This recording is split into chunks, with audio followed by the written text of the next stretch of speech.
세상이 복잡해 보이지만 근원을 살펴보면 단순한 패턴이 반복되고 있는 걸 알 수 있어요. 그 패턴은 이분법적 구조인데, 특히 이 객관과 주관에 대한 이분법적 논쟁은 많은 문제의 원인이에요. 예술이라는 추상적인 영역에서 이러한 현상을 그나마 좀 알기 쉽게 설명해 줄 수 있는 가장 좋은 보기가 저는 화폐라고 봅니다. 이 돈하고 예술은 서로 반대의 속성을 가진 것 같은데 둘 다 가치를 다룬다는 점에서 속성이 같아요. 돈은 일반적인 가치를 다루고 예술은 특수한 가치를 다룬다는 점만 다를 뿐이죠. 경우에 따라서는 해석이 좀 필요한데 정말 거의 모든 면에서 아주 흡사한 성질을 가지고 있습니다. 그래서 화폐와 예술에 일어난 문제도 유사합니다. 인플레이션입니다. 돈에 일어난 인플레이션은 화폐 가치를 떨어뜨려서 실생활에 영향을 미치지만, 예술에 일어난 인플레이션은 인식세계의 혼란을 가져옵니다. 그리고 이 가치에 생긴 문제의 원인은 둘 다 객관성의 부재입니다. 화폐에 일어난 인플레이션의 근본 원인은 금의 가치가 보장해주던 돈이 사라지고 정부가 발행한 종이돈으로 대체되었기 때문인데, 그러니까 금이 돈의 객관적인 가치를 보증해줬는데 그게 사라진 거죠. 예술에서도 이런 객관적 가치에 대한 신락 같은 믿음이 있었는데 원래부터 이렇게 약했어요. 아무튼 그래도 예술이란 어때야 된다라는 어떤 암묵적인 믿음이 있었는데, 그러한 인식을 완전히 돌아서게 한 퍼포먼스가 있었어요. 그게 마르셀 듀샹의 샘이라는 작품입니다. 기성상품 중 하나인 병기를 미술관에 가져와서 샘이라는 제목을 붙이고 사인해서 전시하면 그게 예술 작품이라는 거죠. 이런 행위는 금이라는 객관적인 가치를 정부라는 권위가 대체하게 된 것처럼 미술관이나 갤러리라는 권위가 예술적 가치를 인식하게 해주는 신호가 된 거죠. 이런 방식으로 모든 것이 예술이 될 수 있다고 선언하거나 다름없는 행위로 보여집니다.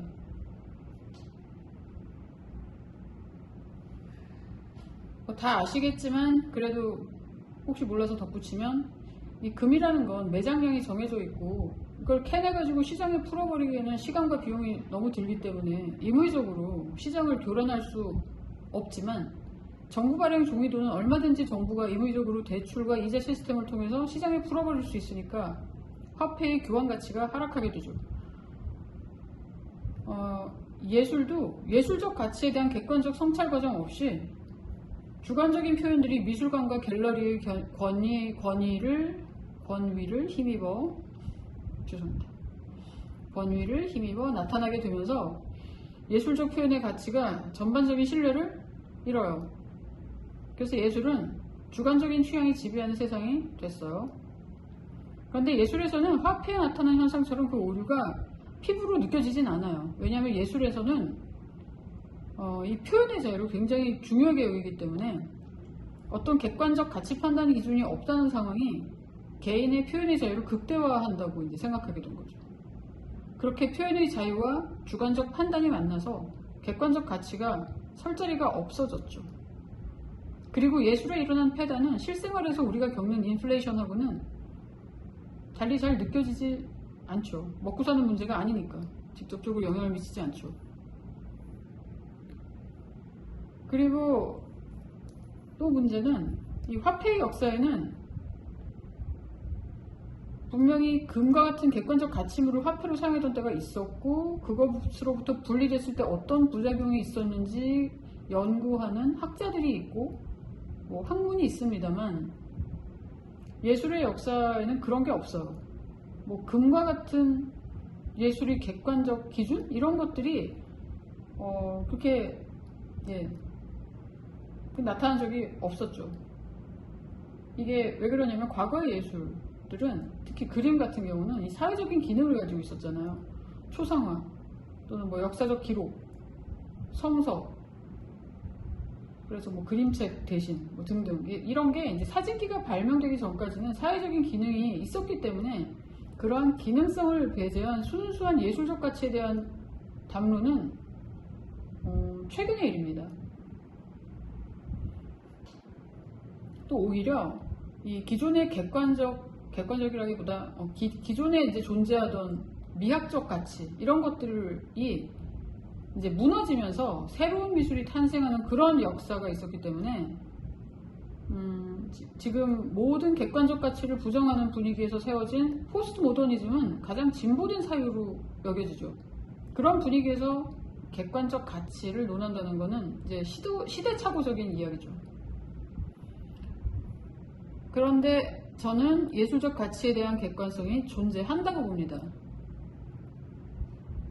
개인적으로 저는 이 객관성의 부재로 화폐에 일어난 인플레이션이나 가치인식의 부재 상태로 인한 혼돈을 저는 부정적으로 보진 않아요.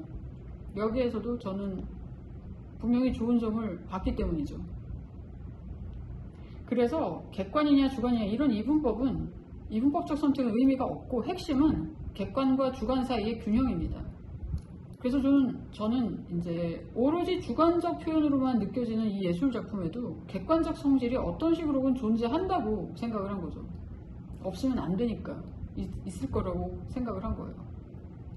그리고 이런 객관과 주관과의 어떤 균형 싸움이 화폐의 세계에서도 보이고요. 객관이 근데 도대체 뭘까요? 보통 객관이라고 하면 물질처럼 외부에 존재해가지고 누구나 다 알 수 있는 어떤 것을 객관이라고 하는 사람들도 있고, 아니면은 신과 같은 영원 불변의 절대적 존재나 절대 진리를 객관이라고 하는데, 돈과 예술에서 일어난 인플레이션의 원인이 된 객관은 그런 종류의 건 아닌 것 같아요. 이 객관적 성질의 특성을 금을 통해서 한번 알아보죠.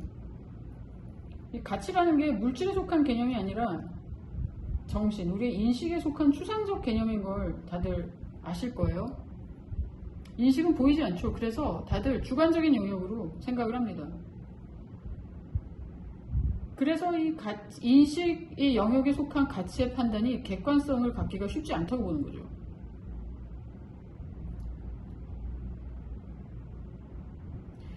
그러면은 금은 어떻게 가치를 가지게 됐는지 한번 보자고요. 금의 가치라는 거는 금과 금을 둘러싼 환경이 가진 특성이 우리가 가치가 있다고 규정을 하고 돈으로 사용할 만한 조건에 부합했기 때문에 우리가 금을 가치 있는 것으로 인식을 했고 지금까지도 그렇게 받아들여지고 있다고 저는 보고 있습니다. 근데 금은 매장량에 한계가 있고 채굴에는 비용이 많이 들어서 희소성을 갖기 때문에 누군가의 주관적이고 임의적인 판단으로 시장을 교란할 수 없다는 이 조건은 인간들이 임의적으로 만들어낸 게 아니잖아요. 이건 금이라는 물질을 둘러싼 환경으로부터 추론해서 정리한 개념인 거죠.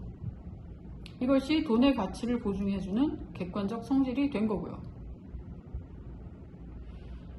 그리고 이런 성질은 우리가 의식적인 노력으로 끄집어내진 성질이지 저절로 주어진 건 아니에요. 그러니까 이 객관성은 우리의 주관적인 의식 안에서 여러 추론의 과정을 거쳐서 성취하게 되는 특성이지 완성된 답 같은 모습으로 존재하고 있다가 우리에게 주어지는 건 아니라고 보여집니다.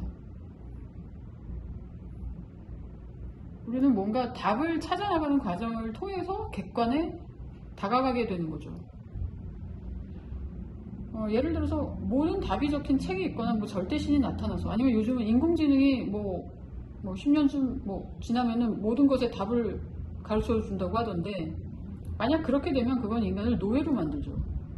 이 원인과 결과의 전 과정을 이해하기 전에는 인간은 정신적인 노예예요.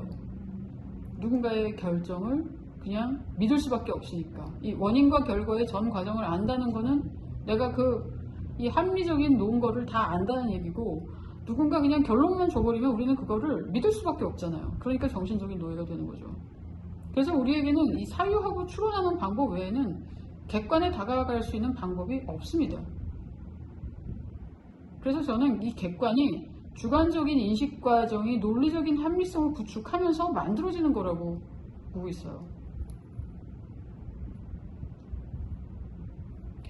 그럼 그와 같이 예술의 가치는 어디 있는지, 이거는 다음 영상에서 계속하겠습니다.